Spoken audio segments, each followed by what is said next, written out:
오늘도 앞뒤 좌우로 보시면서 한번 인사하시겠습니다. 사랑합니다. 그렇게 한번 인사하면 좋겠습니다.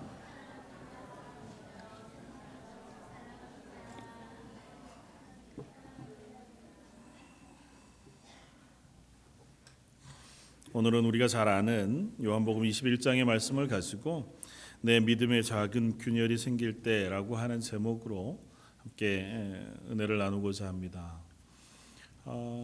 가끔 우리가 생활하다가 집에서 어떤 병뚜껑 같은 것들을 열 일이 있습니다. 특별히 요즘은 음식들을 진공 포장해 놓은 병들이 아주 많아서 주로 이제 남자들의 무식한 힘들이 필요하죠. 근데 저는 꽤 힘이 악력이 있는 편이어서 웬만한 것들을 잘 여는 편입니다. 근데도 가끔 안 열리는 것들이 있어요. 어떻게 열어야 됩니까? 어떻게요? 삶의 지혜들이 다 각기 있으시더라고요. 그래서 이것저것 찾아보면 여러 지혜들이 있으신데 여자분들이 확실히 지혜가 있으신 것 같아요. 제 아내가 저보다 잘 열더라고요. 그 병 뚜껑에 아주 날카로운 칼이나 드라이버 같은 것들을 놓고 살짝 틈을 만들어 주면 그 진공 상태가 변해서 뚜껑을 여는데 아주 손쉽게 열 수 있는 상태가 되더라고요. 진공이 돼 있으면 아무리 힘이 센 사람이 열어도 잘 안 열리는 것들이 틈을 살짝 만들어서 공기가 살짝이라도 들어가면 그 뚜껑 여는 게 아주 편해지는 것을 발견합니다. 혹시 모르셨다면 다음부터 그렇게 여십시오. 정말 잘 열립니다. 저의 인생 가운데에도 그런 일들이 있는 것 같아요.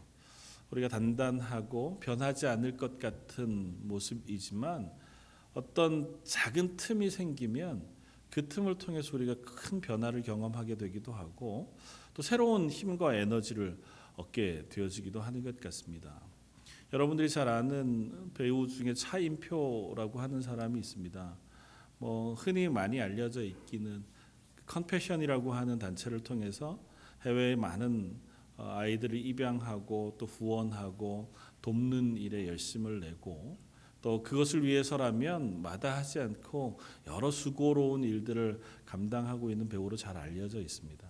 유복한 집안에서 태어났고 또 스스로도 좋은 아내, 좋은 가정을 건강하게 잘 꾸려가고 있는 사람으로 알려져 있습니다. 아시는 분들도 여러 번 들으신 분들을 있겠지만 그가 자기의 블로그 홈페이지에다가 쭉 써놓은 글들을 읽어보면 처음부터 그랬다는 건 아니라는 겁니다.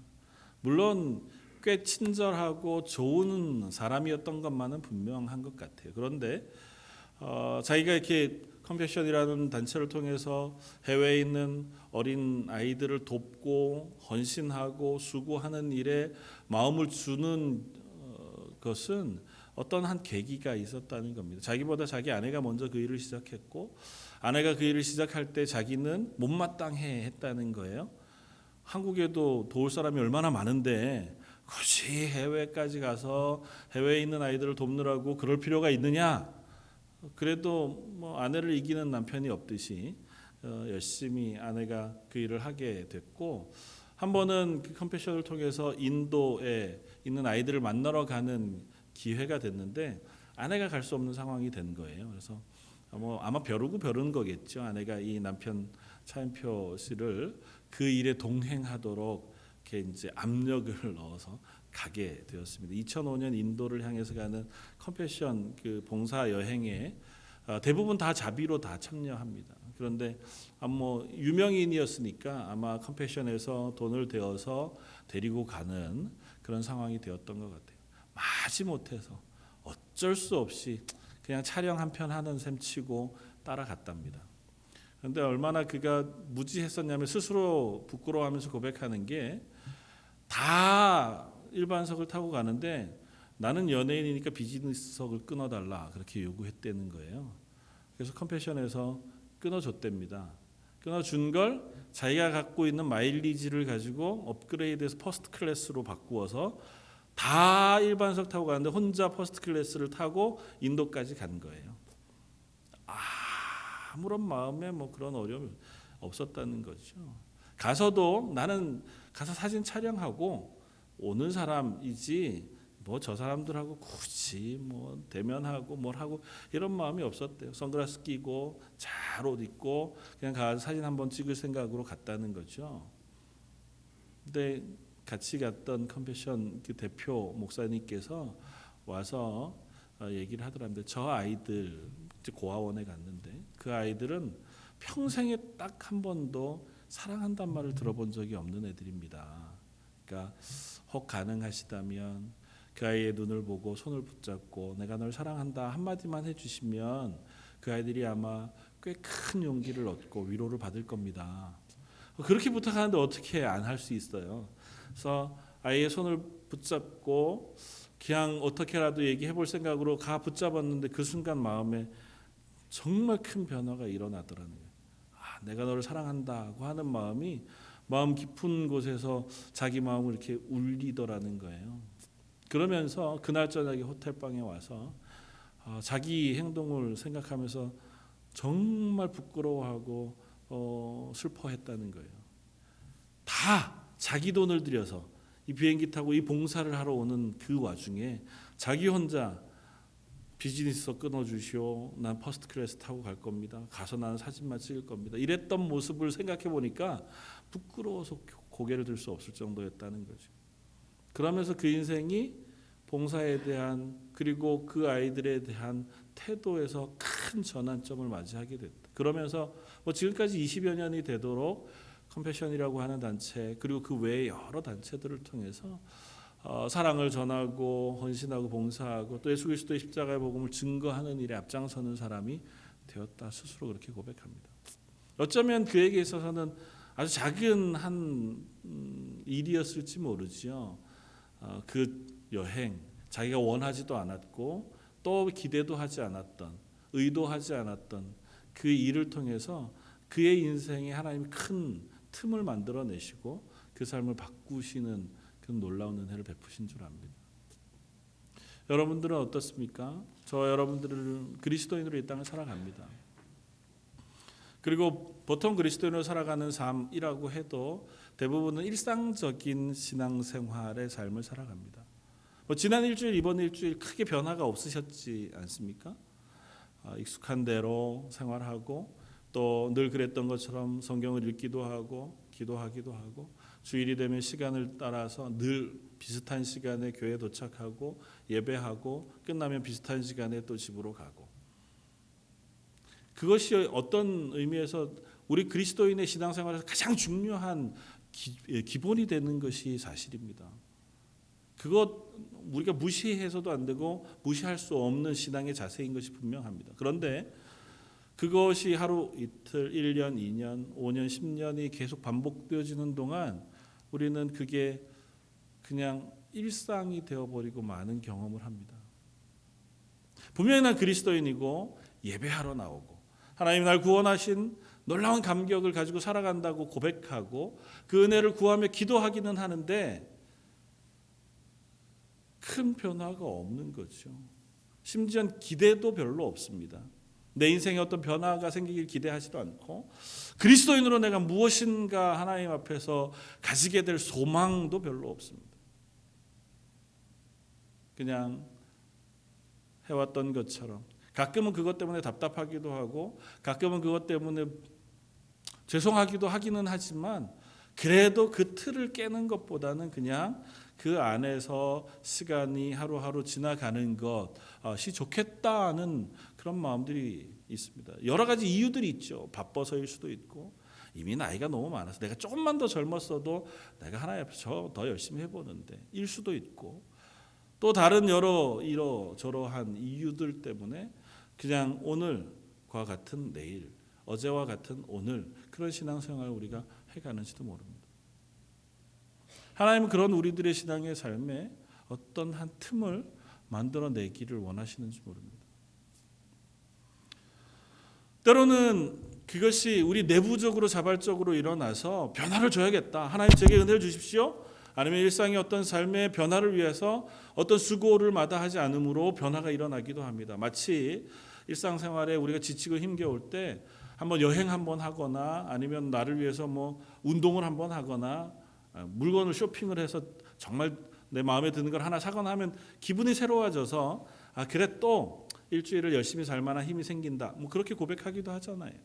그리스도인도 마찬가지입니다. 신앙생활을 해갈 때도 하나님 앞에 살아가다가 그냥 그런 신앙생활 정체되어 있는 것 같은 시간 속에 있다가도 우리가 작정하고 금식하고 기도한다든지 아니면 새벽에 내가 열심을 내서 한번 기도해 본다든지 하나님 앞에 간절히 매어 달린다든지 은혜를 구하며 성경을 읽어본다든지 하는 어떤 결단을 통해서 우리 스스로가 에너지를 얻고 변화되기도 합니다.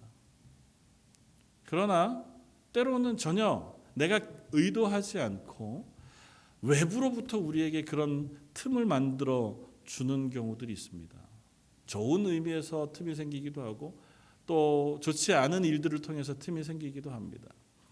우리에게 낙심할 만한 일이 생긴다거나 우리가 고난에 빠지게 된다거나 육체의 질병을 얻게 된다거나 하는 여러 가지 일들이 우리의 신앙생활에 틈을 만들어내죠.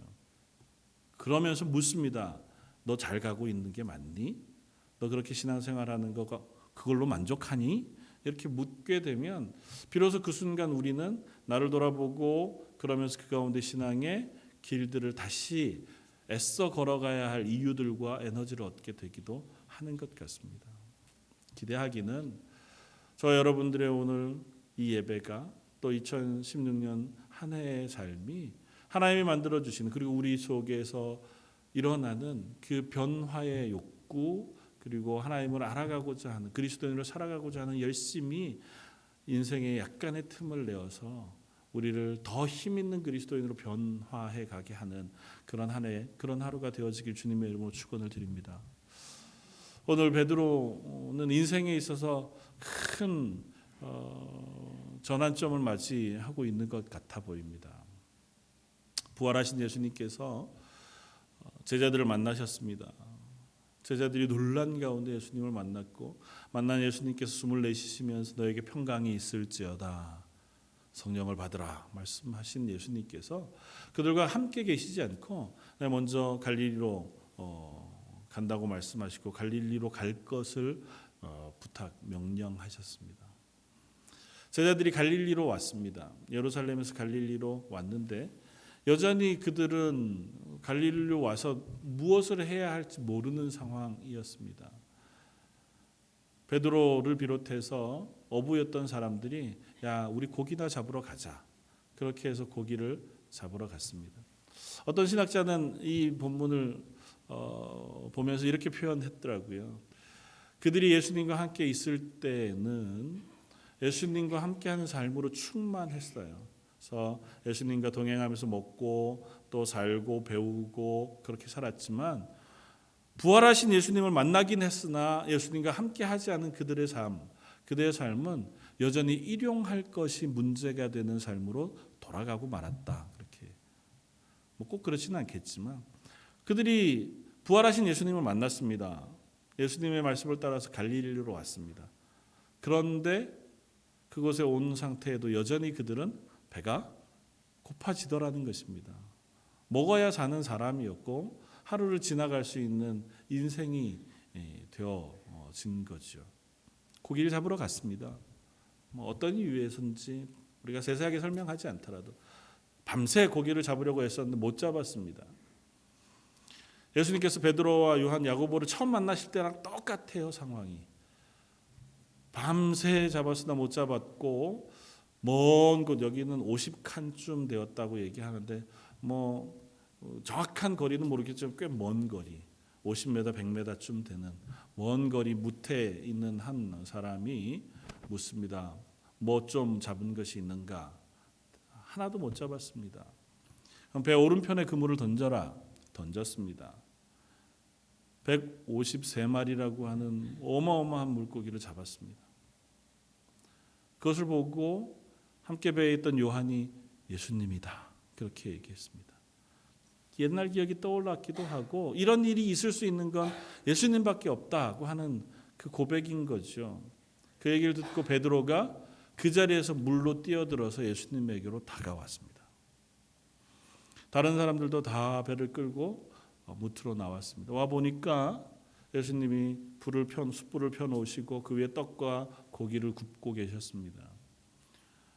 예수님이 말씀하십니다. 오늘 본문 앞쪽에 12절 예수께서 이르시되 와서 조반을 먹으라 하시니 제자들이 주님인 줄 아는 고로 당신이 누구냐 감히 묻는 자가 없더라. 제자들도 다 알았습니다. 아, 예수님이시구나. 얼굴을 보아서 알았을 수도 있고 아니면 부활하신 예수님이 혹 변모하셔서 영광스러운 모습이 되셨을지라도 그분이 예수님인 줄 깨달았습니다. 뭔 말 할 수가 없었습니다. 와 먹어라 하시는데 가서 그저 함께 묵묵히 아침을 먹을 따름이었습니다. 어쩌면 이 시간을 통해서 예수님은 그들을 위로하고 계신 것이었을 겁니다. 부활하신 예수님을 만났으나 갈 바를 알지 못하는 그들, 여전히 하루 일용할 것을 구하기 위해서 또 노동해야 하고 살아야 하는 그들의 삶에 오셔서 와 먹어라. 내가 너와 지금 함께 있다. 내가 너희를 잊지 않았다. 내가 또 죽음으로 끝나지 않고 너희와 함께 앞으로의 삶도 동행할 것이다. 아마 말씀하시는 것이었을 겁니다. 식사를 마치시고 베드로를 따로 부르셨습니다. 아니 따로 부르신 게 아니라 베드로에게 말씀하십니다. 오늘 읽었던 우리 본문이죠. 3번이나 거듭 물으십니다. 내가 이 사람들보다 나를 더 사랑하느냐? 내가 사랑하는 줄 주님께서 아시지 않습니까? 대답합니다. 예수님이 말합니다. 내 양을 먹여라. 내 양을 쳐라. 또 내 양을 먹여라. 근데 저는 이 시간이 베드로에게 있어서 아마 큰 어떤 변화의 시간이었다고 믿습니다. 물론 그 이전에도 그가 예수님을 배신 혹은 부인할 때에도 큰 전환점이 되었겠지만 오늘 이 본문에 그는 그 스스로를 돌아볼 수 있는 그리고 예수 그리스도를 통하여 새롭게 되어지는 경험을 아마 했을 것이라 생각이 되었습니다. 차치하고 어떤 말로 물으셨고 어떤 대답을 했고 이런 거 다 떠나서 하나만 생각해 보려고 합니다. 3번 물으셨습니다. 3번 물으셨어요. 예수님이 3번이나 물으십니다. 어떤 베드로에게요? 부인했던 예수님을 부인했던 베드로에게. 베드로는 어떤 사람이었냐면 믿음이 담대한 사람이었습니다. 심지가 굳건한 사람이었고 행동도 빠른 사람이었습니다. 주저주저하는 것이 별로 없었던 사람이에요. 내가 믿은 대로 행동할 수 있는 사람이었고 그는 예수 그리스도를 믿는 일에 있어서 다른 제자들보다 훨씬 더 믿음이 굳건하면 굳건했지 약하지 않은 사람이었습니다. 예수님을 향해서 여기 있는 모두가 다 예수님을 버릴지라도 나는 예수님을 버리지 않겠습니다. 호언장담했습니다. 그게 그냥 해본 말이 아닐 거예요. 그게 믿음의 고백이었을 겁니다. 실제로 그럴 수 있는 사람이었습니다. 예수님이 죽으신다면 내가 죽는 자리까지 따라가겠습니다고 했던 고백도 사실이었을 겁니다. 자기가 할 수 있는 최선의 믿음의 고백이었을 겁니다. 그는 예수님을 잡으러 온 대제사장의 종 말고의 길을 칼로 내리쳐서 벨 수 있을 만큼의 용기, 행동력도 있는 사람이었습니다. 예수님이 싸우라 말씀하셨으면 아마 검을 들고 거기 있는 사람들과 싸울 때까지 싸울 만한 용기도 그에게 있었을 거예요. 그런데 그가 예수님을 부인했습니다. 다른 제자들은 다 도망갔는데 그나마 베드로는 예수님이 잡히시고 심판받으시는 그 신문 받으시는 자리까지 따라갔어요. 멀찌감치이긴 하지만 따라간 그 자리에서 어린 여종 하나가 묻는 질문에 그만 덜컥 실패하고 맙니다. 난 예수를 몰라. 심지어 3번씩이나 부인하고 예수를 저주하기까지 했다. 성경은 그렇게 이야기합니다. 3번째 부인하는 그 순간 예수님과 눈이 마주쳤고 그 순간 3번째 닭이 울었습니다. 예수님이 하시던 말씀이 기억났습니다. 오늘 닭 울기 전에 네가 나를 3번 부인할 것이다. 밖에 나가 심히 통곡했다. 성경은 그렇게 합니다. 아마 베드로가 내가 믿었던 내 믿음이 아마 철저하게 무너지는 경험을 했을 거예요. 나는 안 그럴 줄 알았는데 난 적어도 목숨 걸고 예수님을 따를 수 있을 줄 알았는데 그렇지 못했다는 걸 스스로 경험했을 겁니다. 그렇게 실패했지만 그래도 그는 믿음을 놓칠 수는 없었습니다. 부활하신 예수님을 만났고 감격했고 예수님의 말씀을 따라 갈릴리까지 왔습니다. 내가 무엇을 할 수 있을지 모르지만 또 어떤 길을 가야 할지 모르지만 그래도 부활하신 예수님이 있으니 그 예수님과 함께라면 내가 또다시 그 일을 할 수 있겠다. 내가 예전처럼은 아닐지 몰라도 그래도 난 이걸 포기할 수는 없겠다. 그게 아마 베드로의 믿음이었을지 모릅니다. 근데 그 베드로를 부르십니다. 물으십니다. 네가 이 사람들보다 더 나를 사랑하느냐? 네, 그렇습니다 하고 대답하지 않고 베드로가 대답합니다. 예수님이 아시지 않습니까? 예수님이 아시는 대로 제가 예수님을 사랑합니다. 또 물으십니다. 너 정말 나를 사랑하느냐? 예수님이 아시지 않습니까? 저 예수님 사랑합니다. 세 번째 또 물으십니다. 오늘 본문에 세 번째 또 물으시니 주께서 세 번째 내가 나를 사랑하느냐 하심으로 베드로가 근심하여 이르되 주께서 모든 것을 아시오매 내가 주님을 사랑하는 줄을 주님께서 아시나이다. 베드로의 마음이 무엇이었을까요? 잘은 모르겠습니다만은 베드로는 아마 심히 근심하고 마음에 심히 고민했으리라고 믿습니다. 예수님이 또 물어요. 세 번이나.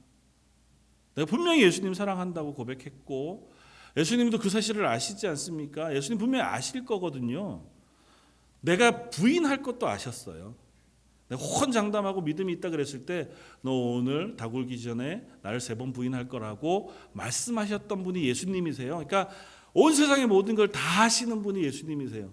그런데 내가 예수님 사랑합니다 하고 대답했는데도 불구하고 또 물으시고 또 물으시고 또 물으세요. 덜컥 무슨 생각이 났을까요? 내가 전에 예수님 부인했던 때처럼 내가 나를 속이고 있는 건가? 는 불안이 없었을까요? 또 물어보시는 걸 보니 내가 예수님 사랑하는 게 가짜인가? 내가 정말 예수님 사랑하나? 고 하는 생각이 그의 머리를 스치지 않았겠습니까? 전 그랬을 것 같아요. 제가 소심한 사람이어서 그런지 모르는데 만약에 그러셨다면 불안하죠. 왜 자꾸 물으시는 겁니까? 한 번, 두 번 정도 확인하시는 것쯤은 오케이. 제가 저질러 놓은 일이 있으니 머리가 너무 좋아서 세 번 내가 부인했으니 세 번 물으셔서 나를 회복시키시는 겁니다. 그건 우리 설교하는 사람들이 후대에 이해할 수 있는 말이죠. 당사자는 안 그랬을 것 같아요. 불안했을 것 같습니다. 왜 그러십니까? 다 아시는 분이 그렇게 얘기하시면 어떡합니까? 제가 예수님 사랑하는 줄 아시지 않습니까? 그런 베드로에게 예수님이 말씀하신 내 양을 쳐라. 내 양을 먹여라. 이 순간의 경험이 저는 베드로의 평생을 붙잡고 간 힘이 되었으리라고 믿습니다. 물론 실패하지 않고 이 경험을 하지 않은 베드로였다 할지라도 아마 제자로서의 삶을 잘 살았을 겁니다. 그와 같이 믿음에 단단한 사람이 없었을 것이고 그와 같이 신실하게 제자로서의 삶을 사는 사람이 없었을 것입니다. 그러나 이 실패의 경험과 예수님의 질문을 막다트린 그 순간 자기 스스로를 돌아볼 수 있는 시간을 가졌을 겁니다. 내가 내 스스로를 믿고 그리스도인으로 살아갈 만한 사람이 되지 못하는구나. 내가 아무리 자신만만하게 그리스도인으로 산다고 해도 나는 그걸 유지할 만한 힘이 없는 사람이구나. 내가 정말 예수님 사랑합니다고 고백해도 정말 그거를 확인하고 확신하고 붙잡을 만한 힘과 능력이 나한테는 없구나. 그 사실을 그가 알지 않았을까? 그래서 베드로는 하나님의 은혜 그것을 붙잡고 예수님이 동행하시는 동행하심을 의지하지 않고는 제가 이 길을 갈 수 없습니다라고 고백하는 사람이 될 수 있었을 것이라고 믿습니다. 베드로의 믿음의 생활, 단단하고 변하지 않는 삶 속에 어쩌면 더 큰 일들을 감당할 수 있도록 하나님께서 이와 같은 일들을 경험케 하셨는지 모릅니다. 하나님 우리의 믿음의 삶을 살아갈 때에 스스로가 이렇게 내 믿음의 현주소를 정면에서 직면해 바라보는 시간을 갖지 못하면 하나님이 그 틈을 만들어내시는 경험을 우리가 성경 가운데 얼마든지 봅니다. 이스라엘 백성은 하나님의 백성이었습니다. 유대인들은 선민이었어요. 하나님이 우리와 동행하시는 하나님의 백성이라고 생각하고 그 사실을 자랑했습니다.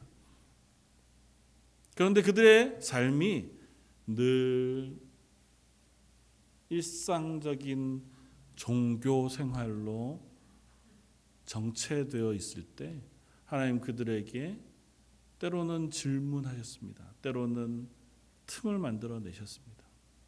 그들이 매번마다 제사를 드리고 성전에 올라가고 절기를 지키고 11조를 드리고 또 그들 율법을 지키느라고 애는 썼지만 그것을 명령하신 하나님을 그들이 잊어버리고 그것이 일상이 되어버리고 그저 그냥 습관처럼 종교생활이 되어버렸을 때에 하나님은 이스라엘 속에 그들의 모습을 직면해 바라볼 수 있는 틈을 만들어내십니다. 이방을 통해서 그들을 침략하게 해서 고단 속에 빠지게 하시거나 가뭄이나 한발이 오게 해서 그들이 그 낙심한 가운데에서 하나님을 찾아보게 하시기로 하셨습니다. 선지자를 보내셔서 그들의 모습 그대로를 적나라하게 드러내 보이시고 그들로 하여금 하나님의 말씀 앞에 서는 경험을 하게 하셔서라도 그들의 현주소를 스스로 확인하고 하나님 앞에 되돌아오도록 하나님께서 은혜를 베푸셨습니다. 저와 여러분들에게도 같은 일을 하시는 줄 믿습니다. 우리가 그리스도인으로 잘 살아갑니다. 어제와 비슷하게 오늘도 여전히 남에게 욕먹지 않을 만큼 그저 괜찮은 그리스도인으로 주일 예배 빠지지 않고 그래도 적정한 수준으로 성경을 읽고 기도하고 그리고 선교 헌금도 하고 구제 헌금도 하고 가능하면 착한 사람으로 살기 위해서 애쓰는 삶을 살아요. 정말 잘하십니다. 하나님이 정말 칭찬하실 거예요. 제가 그걸 바꾸십시오 그 얘기하는 게 아닙니다. 그런데 그러는 순간 어쩌다가 보면 우리가 머물러 있다고 하는 생각을 하게 되더라고요. 저는 그렇습니다. 내 속에 더 이상 감격이 없다. 내 속에 더 이상 예배를 통해 하나님 주시는 은혜를 소망하고 사모하는 마음이 별로 없다. 기대가 별로 없다. 죄송한 표현이지만 이런 표현 써서 죄송합니다. 이민교회가 다 그래. 혹시 여러분들 속에 그런 마음은 없으십니까? 야, 나이가 먹어보니까 신앙생활도 그냥 이 정도쯤이지. 내가 젊었을 때는 아니야. 혹시 여러분들 마음속에 그건 없으십니까?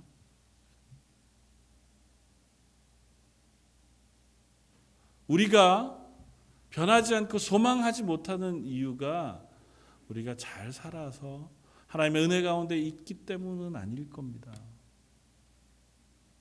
하나님 만약에 우리가 그 안에서 안주하고 있고 멈추어 있다면 물론 그것이 잘 굳건하게 믿음을 지키고 잘 가고 있다면 하나님 그걸 기뻐하시죠. 그런데 그게 아니라 그냥 머물러 있고 멈춰 있고 그 안에서 은혜를 사모하지 않고 그리스도인으로 사는 소망이 없다면 하나님 분명히 우리를 그만두시지 않고 그 안에 틈을 만들어내시지 않겠습니까?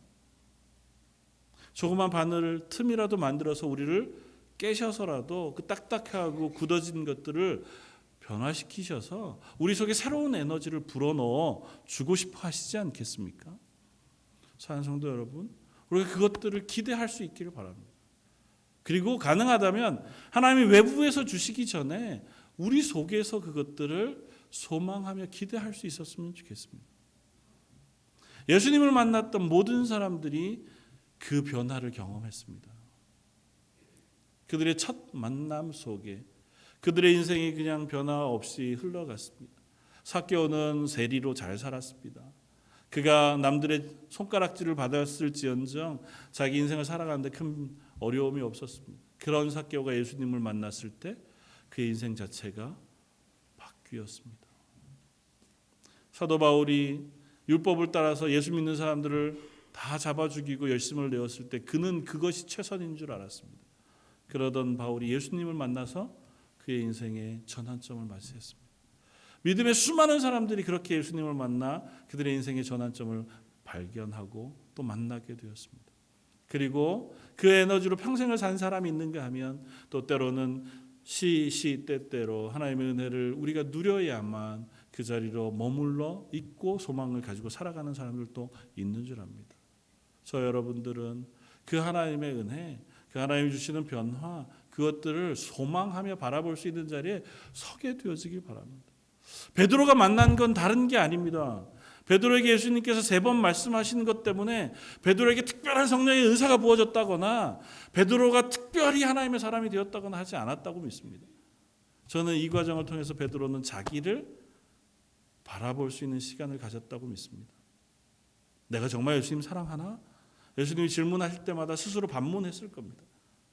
내가 예수님을 뒤따라간다고는 하지만 정말 내가 예수님을 따라갈 만한 실력과 믿음이 있는가?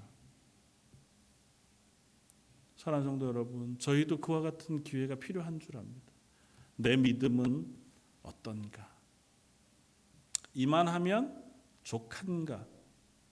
이렇게 사는 것이 하나님 앞에서 괜찮은가? 만족할 만한가? 만족할 만하다면 그보다 더 좋은 게 없죠. 하나님 주시는 은혜로 이만하면 내가 잘 살고 있다고 믿으시고 누리신다면 축복받은 인생일 겁니다. 그러나 만에 하나라도 그렇지 않다면 내 스스로를 거울에 들여다보고 직면해 바라보면서 하나님 말씀 앞에 비추어 보면서 이렇게 사는 게 하나님 앞에서 정말 좋다, 그렇지 않다고 생각되시거든 좋은 쪽을 향해 우리가 기대와 마음을 두어야 하지 않겠습니까? 어떻게 할까요, 하나님? 어떻게 하는 것이 하나님의 은혜 앞에 서는 걸까요? 어떻게 하는 게 그리스도인으로 살 수 있는 걸까요? 그렇게 묻는 질문이 저 여러분들에게 있었으면 좋겠습니다. 대단한 변화도 대단한 노력도 그것을 요구하거나 그것을 기대하는 것도 아닙니다. 하나님 우리 속에 조그만 틈만 만들어주시면 그것을 통해서 우리는 우리의 모습을 발견하고 하나님의 사람으로 또 살아갈 에너지를 얻게 되어지는 줄 믿습니다. 이번 한 번 가지고 평생 가져갈 에너지를 얻으십시다. 그것도 아니고요. 일주일, 한 해라도 우리가 나를 돌아보아 내가 열심을 내고 하나님의 사람으로 하나님 주신 구원의 은혜와 하나님이 주신 그 감격을 놓치지 않고 살아가는 소망, 그것들을 붙잡고 살아가는 사람, 그것을 위한 기도와 애씀, 그것이라도 우리가 가질 수 있기를 바랍니다. 그것이 나 하나에서 끝나지 않고 분명히 그건 나를 통해 내 옆에 있는 사람들에게로 흘러나가는 줄 믿습니다. 세움을 받으신 우리 중직자들, 장로님들, 권사님들, 또 집사님들, 성도들 그 누구라도 내가 그 자리에 서서 그와 같은 변화를 스스로가 기대하지 않고 다른 사람의 변화가 있을 수 없고 우리 교회의 변화가 있을 수 없는 줄 믿습니다. 잘 해오셨는 줄 압니다. 그리고 감사합니다. 저희 교회만큼 변함없이 신실하게 이 길을 걸어오시는 분들이 많은 교회도 드물 만큼 참 신실하게 잘 믿음의 생활을 해오신 줄 압니다. 그 신실함 위에 또 다른 에너지, 또 다른 변화, 그것을 소망하는 기대가 저 여러분들에게 있기를 주님의 이름으로 부탁을 드립니다. 한번 같이 기도하겠습니다.